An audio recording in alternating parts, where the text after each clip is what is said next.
I was closed for 18 months, and Tony, you saved my life. If I didn't go to BM, I would have never reopened after COVID. 2 years ago, it was COVID. Now it's a looming recession, and business as usual won't cut it anymore. The businesses that survive the coming economic winter will be those that step up to serve in a new way, add more value, innovate, and anticipate. At Business Mastery, Tony Robbins and his team of niche business experts will train you in the 7 critical areas of business that you need to master if you want to not only survive, but thrive this winter season. So don't just stay afloat, dominate with 30 to 130% growth, guaranteed. See if Business Mastery is a fit for your business at tonyrobbins.com/business podcast. When I came up with the idea for Shazam, I thought, it's going to be, people are going to hold their phone up in the air, and then they're going to know the name of the song. And that just felt like magic. It really felt like magic. It is still, I think. Yeah, and it's like, wow, how can that be?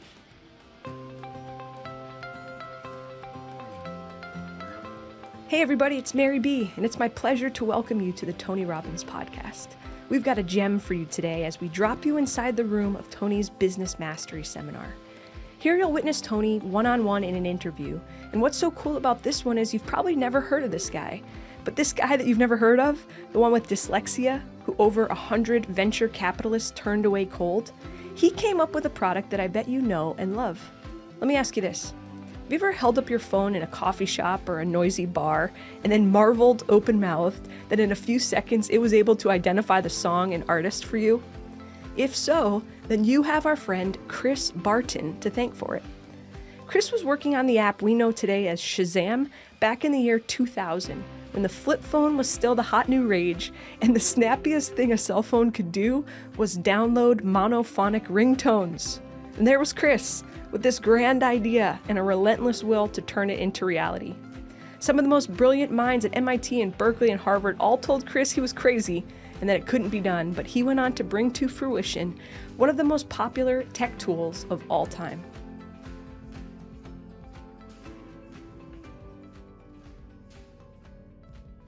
And the first person we're going to interview is a person, you don't know the person, but I bet you've used the product. It's called Shazam. How many have Shazam on your phone? The man who created this product, when he came up with this product, it was impossible. Everyone said it was impossible. He came up with a product 3 years before iTunes, 7 years before we ever had an iPhone. I mean, literally before there was digital music, he thought of this idea of, wouldn't it be cool if you could wave your phone in the air, hear a song, and in 15 seconds, no matter where the song was playing, be able to know what that song is, access up that song, and be able to make that happen. And he did it. He did it in spite of every obstacle you can possibly imagine. And he ended up selling this business for $400 million to Apple. It's the 4th largest one. 1 billion people have downloaded this app. And today, if you have an iPhone, you can just say, Siri, what's this song? It's built into Siri as well. Ladies and gentlemen, please stand up, give a big hand to the co-founder of Shazam, Chris Barton.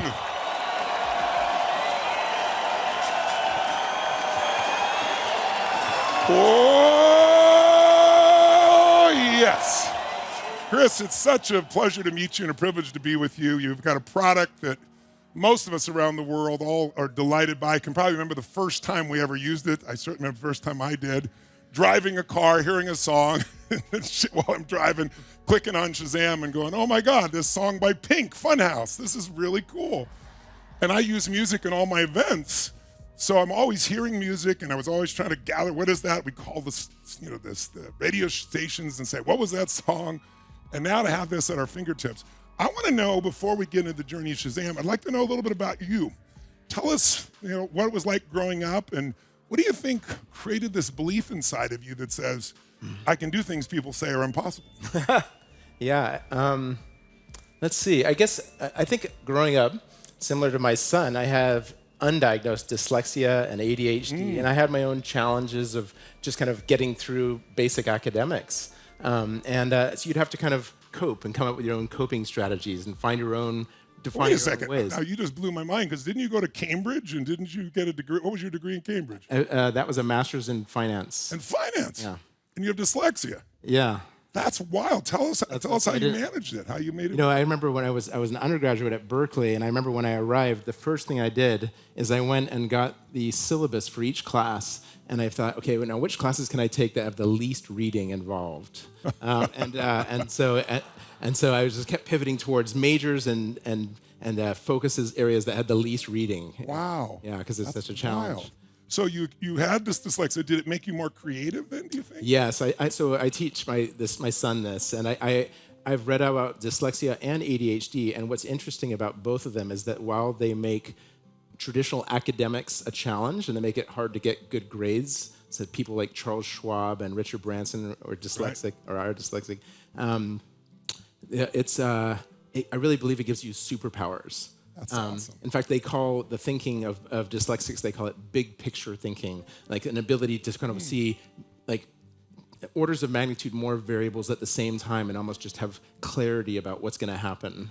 Just think about that belief, everybody. When you take what everybody else tries to make a limitation and you see it as your superpower and you find its benefit, that's how your life changes. It shifts your identity. Once your identity shifts, your whole world shifts. Yeah. So you go to school, and what was your intention? What did you think you were going to do? Were you entrepreneurial? Or? So no, initially I started at Berkeley as an engineering major, switched out of that to economics and business. And I kind of did a traditional route. I did management consulting in my first years out of college. And it wasn't really on my radar to start a company at that point. It was only when I was doing my MBA, I went back to Berkeley to do my MBA, still not realizing that I wanted to start a company. And it was actually in the first week of my MBA program, I was in the computer lab, and next to me was a guy that was 1 year ahead of me in the second year of the MBA. And I said, oh, what did you do before the MBA program here at Berkeley? And he said, oh, I was an Air Force pilot. And I thought, Air Force pilot, wow. And then I said, well, what are you doing now? He said, well, I'm starting a company. It actually ended up going public, that company, a real estate company called Zip Realty. And was it on the web? it was an early web, because this is in 2000. This is 1998, so early internet days. Yeah. So he said, I'm starting a real estate internet company, and I thought, wow, an Air Force pilot is suddenly starting a company, and I thought, now I have no excuse, because I mean, that's about as far as you can get, in terms of skill set, right? That's right. I mean, I'm sure he's great at flying planes. Yes. And so it was very inspiring for me, and I kind of thought, wow, you can really just define your own path, and you can, if you just want to do it, you just do it. Yeah. And I thought, well, I'm going to start a company as well. And did you have any idea what kind of company you wanted to start, or did you start something before Shazam? No, I did not. So Wow, it was your